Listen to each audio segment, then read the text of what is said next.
Fala, família do Agro, tudo bem com vocês? Vamos começar mais um episódio do AgriProsa Podcast. Aqui sempre tem entrevistas fantásticas com pessoas incríveis. Temos também o canal AgriProsa no YouTube. Que tal dar uma passadinha por lá e assistir as entrevistas que você ouve por aqui? E se você achar que vale a pena, vai lá, se inscreve no canal. O like eu tenho certeza que você vai deixar por lá, né? E se você conhecer alguém que possa se interessar por algum dos assuntos dos vídeos, então compartilha.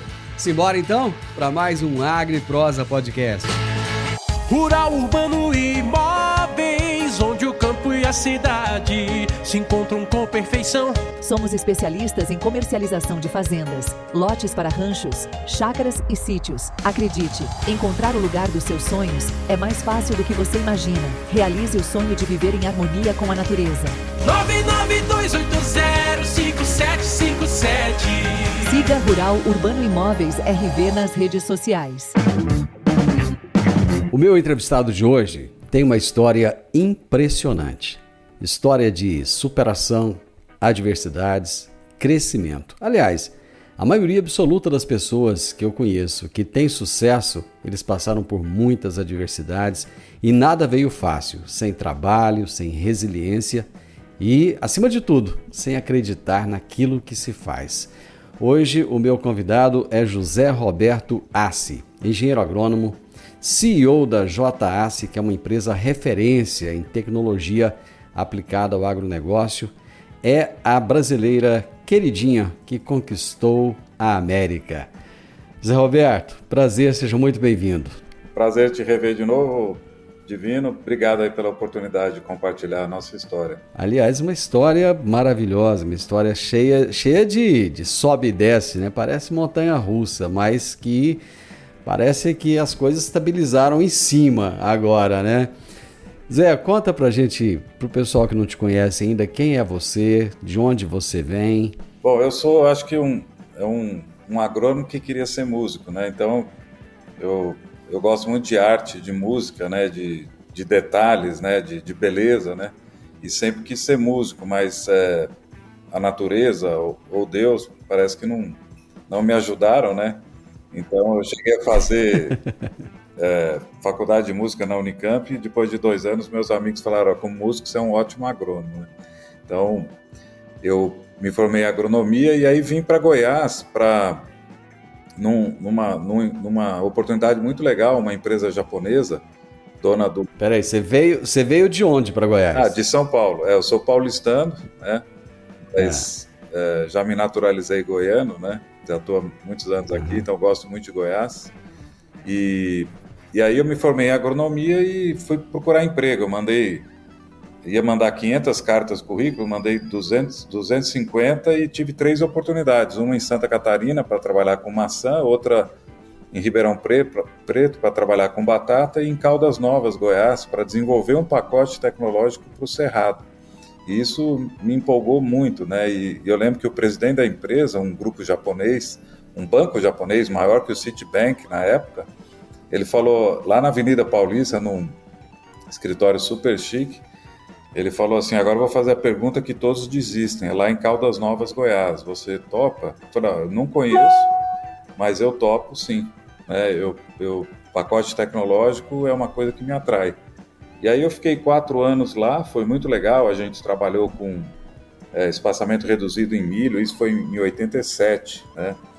Plantio direto, nem tinha começado ainda, aplicação de adubo a lanço, controle biológico, aí fiz competição de variedades de soja, de híbridos de milho, e eu aprendi bastante, só que depois de 4 anos a empresa só promovia depois que você tinha uma certa idade, né? E eu sempre fui muito ambicioso. A ambição é uma coisa que é um pouco diferente da ganância, né? A ambição é você querer mais, querer crescer, querer ter mais responsabilidade, desenvolver mais coisas. E aí eu agradeci, né? E sou grato até hoje pela oportunidade. Daí a Pioneer me convidou para ser representante na região. E daí, em 92 isso. Em 96, a Pioneer teve um problema com secagem de semente em setembro. E nesse momento, a gente teve que... Na época o milho era só safra verão. e a gente teve que correr, trocar semente, devolver semente, devolver dinheiro, pegar a semente de volta. E eu resolvi trocar todos os lotes. E aí trabalhei aí uns 15 dias, 24 horas por dia. E num sábado à tarde, na Agrícola Godoy, lá em Catalão, eu estava descarregando uma carreta que vinha do sul com semente, tentando regular a plantadeira, que era a disco, né? E aí escolhi o disco errado e o pivô central de 110 hectares foi plantado com algumas falhas ali duplas. E isso me chateou bastante, né? Não sei se foi por causa do estresse, eu acho que mais provavelmente por causa da falta de tempo para escolher direitinho o disco, né? Mas aí eu peguei um dosador, levei para casa, minha esposa ajudava ali, girando a manivela, e a gente, em 45 dias, desenvolveu um novo conceito de dosagem e um novo disco para plantio, que é muito popular até hoje. É o disco... Pera aí, vamos voltar na manivela. A sua esposa, como é que é o negócio da manivela aí? Não, é porque o orçamento era baixo, né? E até tudo que eu faço, na verdade, a esposa está sempre junto, né? A gente é um time, né? Qual o nome dela? Maria Clara. Maria Clara. Muito bom. Ela, pessoalmente, eu posso falar que sem ela eu não seria... Não que eu sou alguma coisa, né? Mas como ser humano, né? Ela realmente fez toda a diferença, inclusive nessa época, né? O orçamento era baixo e ela girava a manivela, nem motor elétrico eu comprei, né? E aí ela girava a manivela e eu abria um visor no dosador, né? E contava ali os duplos e falhas, aí ia fazendo as melhorias e às vezes invertia, eu girava e ela contava, e daí em 45 dias a gente conseguiu esse conceito, né? E aí foi o início tecnológico da empresa. Oficialmente, a empresa começou um ano depois, em 97. Peraí, vocês levaram 45 dias, desde o momento que você começou a fazer aquele teste lá, até falar, agora tá bacana, é isso que a gente precisa? É isso mesmo? Isso mesmo. E aquilo já foi uma experiência muito forte, porque... para você desenvolver produtos novos, você precisa de todos os recursos, né? E eu não abri mão de ter todos os recursos, por isso que talvez eu consegui tão rápido uma solução tecnológica tão forte, né? Que até hoje, né, é a mais popular em dosagem mecânica no Brasil.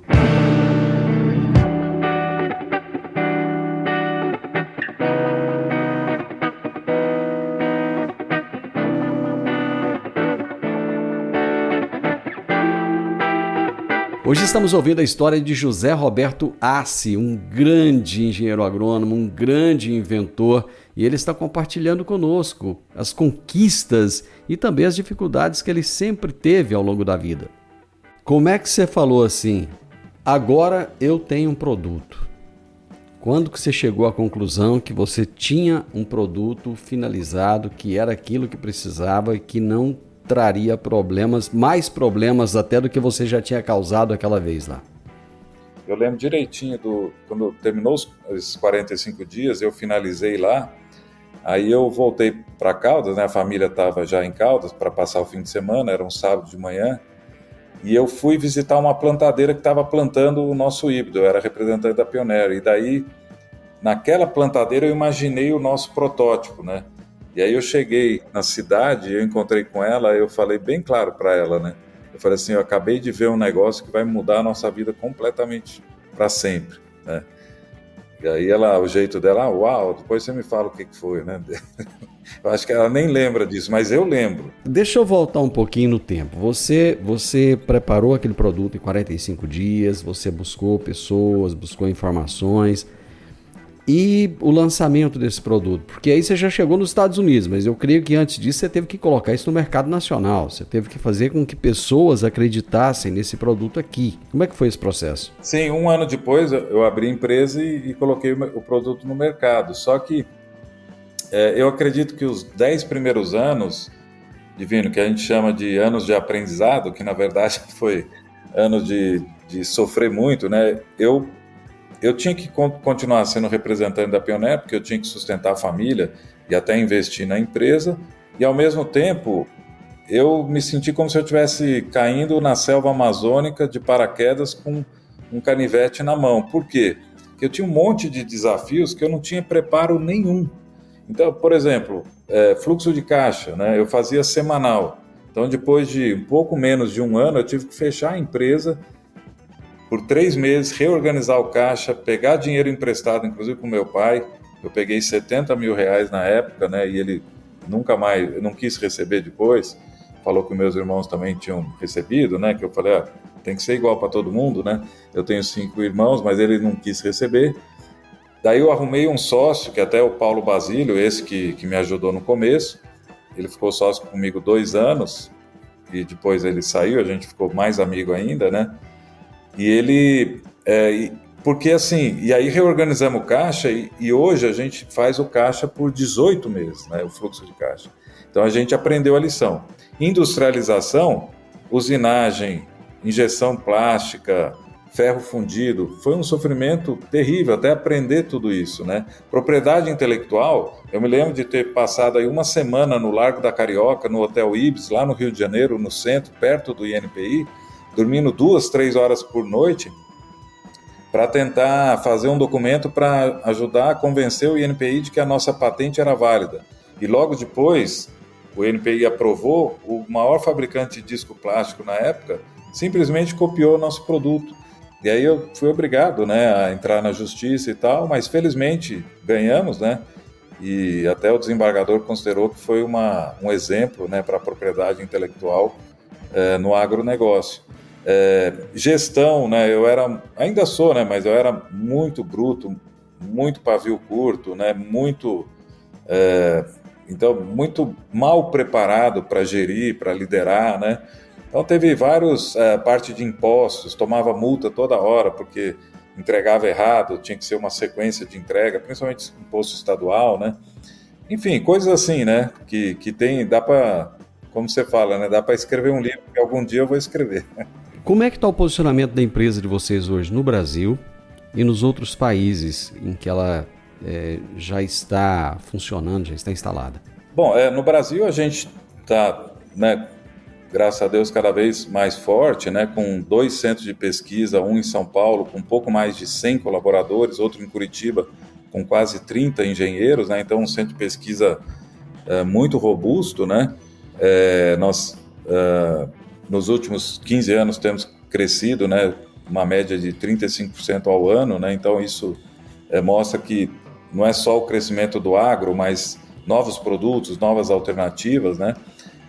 Na Argentina, a gente começou em 2021 e a Argentina é altos e baixos, né? Agora, até com a eleição do Milei, o pessoal está em festa, né? Então, eu acho que vai ter um boom grande. A Argentina, eu considero que a gente tem boots on the ground lá, né? Tem pessoas lá e a gente considera que é um país que a gente vai ter muito sucesso, já está tendo, né? Já está crescendo, mas o faturamento ainda não é tão relevante, mas vai crescer normalmente, igual ao Brasil, né? E os Estados Unidos é bem bacana. Os Estados Unidos, inclusive, a gente iria para a Europa agora, no final do ano, e seguramos isso, e para o Canadá também, com boots on the ground, equipe local, abertura de empresa, porque os Estados Unidos nós estamos crescendo bastante e se tornando relevante, e isso é super estratégico para depois irmos para o Canadá, Europa, Austrália, e vai retornar inclusive para o próprio Brasil, para a própria Argentina. Então, ser líder nos Estados Unidos é fundamental para você ser líder global em tecnologia. E é a vitrine para o mundo, né? É a vitrine para o mundo, mesmo que sejam outros produtos, outras tecnologias, né, adaptadas para o mercado americano, mas a gente espera aí, em 5 anos, ter um faturamento que vai nos transformar realmente numa empresa americana. A gente lançou um primeiro produto, o Visum, depois já lançamos mais 3, né, nos Estados Unidos, então isso vai dando consistência, né? Nós temos empresa lá, temos vários colaboradores, vendedores, equipe de marketing, né? E sem lançar mais nenhum produto, em 5 anos a gente deve atingir um faturamento que vai nos permitir falar, agora sim nós somos uma empresa americana mesmo, né? E aí isso gera financiamentos, investimentos, reputação, marca, estrutura de mercado, né? E, enfim, é uma tacada estratégica muito importante, né? Quantos produtos vocês têm no Brasil hoje? Olha, eu acho que basicamente são 8, né? É que tem as derivadas, né? Adaptações e tal, mas eu acredito que são 8. Esse ano estamos até com alguns lançamentos, o ano que vem está programado, mas é mais ou menos isso. Onde é que a JAC vai chegar quando você olha para o futuro? São duas coisas, Divino. Uma é estar em 9 pontos no globo, né? Então, Brasil, certo. Argentina, Estados Unidos, Canadá, 2 pontos na Europa, que ocidental e oriental são diferentes, África do Sul, Austrália e Ásia, e ser líder em automação de veículos agrícolas, né?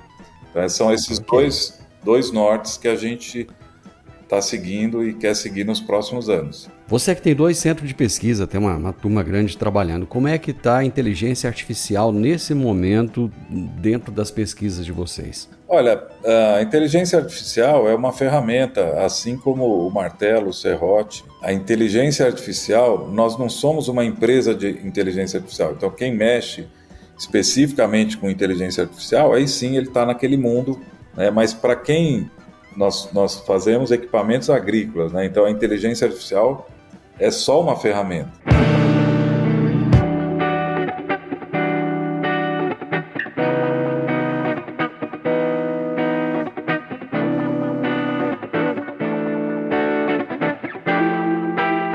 José Roberto Arce, um exemplo de resiliência, um exemplo de fé e um exemplo de sucesso. Ele está contando a história para ele hoje, para nós aqui no Morada no Campo. Você teve uma obra de arte exposta em um museu? Então, a nossa missão é procurar fazer os melhores produtos e que eles sejam considerados obras de arte pelos agricultores. E obra de arte no sentido de praticidade, baixa manutenção, né? Performance, né? Simplicidade, conveniência. E um dos produtos nossos, o Júpiter, né? Ele acabou ganhando um prêmio de design, não só no Brasil, mas em vários países. E no Brasil ele ganhou o prêmio mais famoso de design, né? E foi eleito um produto especial pelo júri. E aí ele, junto com outro produto só 2 produtos de toda a série de produtos que foram que ganharam prêmio, eram várias categorias, ele foi escolhido para ficar exposto no Museu de Arte Brasileira, né? Bem na Avenida Faria Lima com a Avenida Europa, lá em São Paulo, o centro financeiro do Brasil, né? Então você imagina um dosador de adubo, né, sendo exposto como obra de arte no centro financeiro do nosso país, né? Então isso aí foi, de certa forma, uma confirmação de que os nossos produtos têm essa tendência de ser obra de arte, né? Você falou de prêmio, você recebeu o prêmio FINEP Nacional em 2013. Como é que foi essa premiação? Então, o primeiro produto que a gente desenvolveu, né, o disco com rampa, que hoje é o disco com ramp flow, que foi uma melhoria feita no disco com rampa, ele tinha os pré-requisitos para me credenciar para ser um inventor inovador. A FINEP, né, que é o órgão do governo responsável, aí, principal bandeira de inovação do governo, ela tinha um prêmio nacional. E esse prêmio exigia que a pessoa que depositou uma patente, ou seja, porque assim, nem toda invenção é uma inovação, né? Uma invenção, você pode inventar, por exemplo, um guarda-chuva para 2 pessoas, um ligado no outro, mas se ninguém comprar, se ninguém gostasse, não é uma inovação, é uma invenção, você pode ter até uma patente disso, mas não é uma inovação, não gerou valor, não economizou, não agregou benefício, performance, conveniência, né? E o disco com rampa, ele reduziu, né, em 43% os duplos e as falhas, e segundo o INPI, ele agregaria 3 milhões de toneladas a mais no PIB brasileiro, né, por essa performance, porque isso aumenta a produtividade das lavouras, né? E como nós chegamos a vender, nós vendemos hoje próximo de 1 milhão de discos por ano, né? Então, é uma invenção que trouxe inovação. Então, eu ganhei o prêmio regional, daí eu fui para Brasília, né? E lá, na hora, assim, era anunciado o ganhador nacional. E como sempre o Sudeste que ganhava, né? Eu estava lá com a minha esposa e falei, vamos passear por conta do governo. Você foi de coadjuvante, né? Foi de coisa. Quando é férias, fala o meu nome lá, eu até fiquei meio assim. Falei, eu mesmo? Aí eu fui lá e recebi das mãos da presidente Dilma, né? Foi legal. Pra gente terminar, um tema que é sensível para muita gente, eu gostaria de saber como é que é para você. Sucessão. Como é que está o processo sucessório na sua empresa? Já iniciou ou ainda não? Sim, eu penso muito nisso, Divino. É o meu objetivo principal, porque eu vou ficar muito feliz de quando eu for, né, me aposentar. Eu não sei se eu vou só se eu realmente não tiver nem mais condição física mesmo, mas uma hora eu vou embora, né? Então seria uma honra para mim, né, um prazer muito grande saber que com a minha saída a empresa vai ficar melhor ainda, né? Então isso, né, vai ser gigantesco para mim. Então é isso que eu estou tentando trabalhar. Então eu trabalho em várias frentes, na parte dos colaboradores, né, porque eles são pessoas importantíssimas dentro do processo, e da sucessão familiar. O meu filho, o Matheus, ele tem muito, a Roberta também, né, eu tenho 2 filhos, eles têm muito esse sentido de dono, né? Eles sabem ser dono, eles entendem que a empresa não é deles, a empresa é a responsabilidade deles, mas não é, né, tirar dinheiro da empresa para, né, ficar gastando isso. Eles sabem muito bem disso, né, que a empresa precisa de investimentos, nada vai para frente sem investimento, né? Então nessa área de dono eu estou tranquilo, né? O Matheus hoje me ajuda no conselho da empresa, a gente tem um conselho informal ainda, mas eu estou investindo em vários colaboradores para ter colaboradores chaves, né? Que possam realmente, enfim, ser responsável pela empresa, principalmente pela cultura da empresa para frente, né? Que conselho você daria para quem está nos ouvindo ou nos assistindo agora e que quer muito empreender e que quer ter sucesso como você teve? Você tem que entender qual que é o seu talento, qual que é a sua função. A minha, por exemplo, eu queria ser músico, né? Mas aí a natureza ou Deus falou, peraí, não... E aí, em vez de eu ficar lutando com a natureza, eu chorei uns 3 dias, não é fácil, né? Não, sério, eu era jovem, né? Mas chorei mesmo, né? Porque eu era muito dedicado, né? E sonhava muito e tal. Mas depois de 3 dias eu falei, cara... Enxugou as lágrimas e vamos embora. Vamos ser um ótimo agrônomo. E hoje, cara, eu sou um agrônomo mega feliz, né? Então, às vezes a gente quer ser o que não é. Eu só faço uma ressalva nisso aí, que é o seguinte, não permita que ninguém te fale o que você não é. Eu acho que e usar os meus talentos para servir, né? Porque o retorno é muito grande, gente. Quando a gente usa os nossos talentos para servir, né, a humanidade, né?